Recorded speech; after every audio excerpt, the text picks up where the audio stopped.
Put the iPhone 8 Plus next to the iPhone 7 Plus and you'll hardly notice a difference. The 8 Plus is marginally thicker and longer, but it should still be able to fit in any 7 Plus case. It carries the same design theme from the iPhone 6, but the major difference is a new glass back, which allows it to support wireless charging technology. Apple said it's the most durable glass ever in a smartphone, with a 50% deeper strengthening layer, but that doesn't necessarily mean it will survive a drop on concrete. You'd be wise to protect it with a case. The other differences are minor.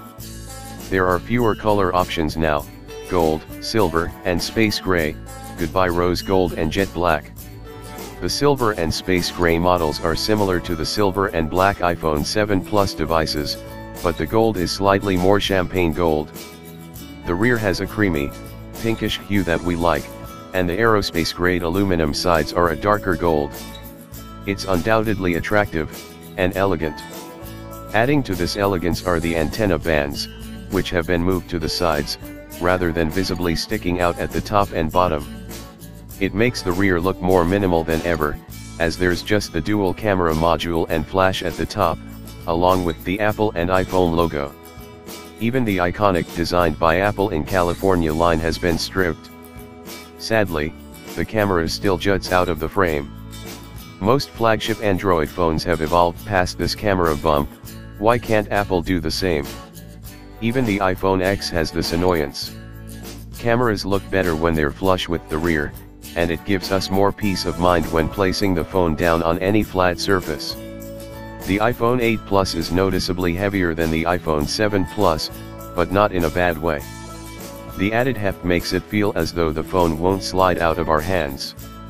The glass back is smooth and cool to the touch, but you won't feel much of a difference if you're coming from a jet black iPhone.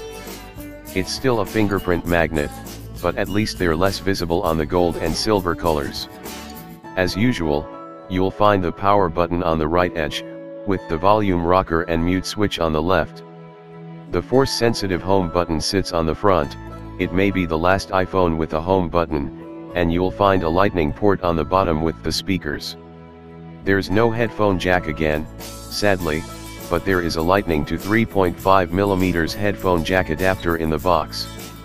The iPhone 8 Plus is once again IP67 dust and water resistant, so you can take it underwater up to 1 meter for 30 minutes.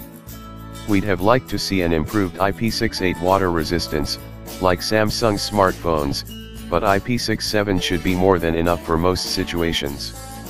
As much as we admire the rear, flip the iPhone 8 Plus over and it feels like we've traveled back in time to 2015. The iPhone X is Apple's edge-to-edge bezel-less competitor to phones like Samsung's Galaxy S8 or Note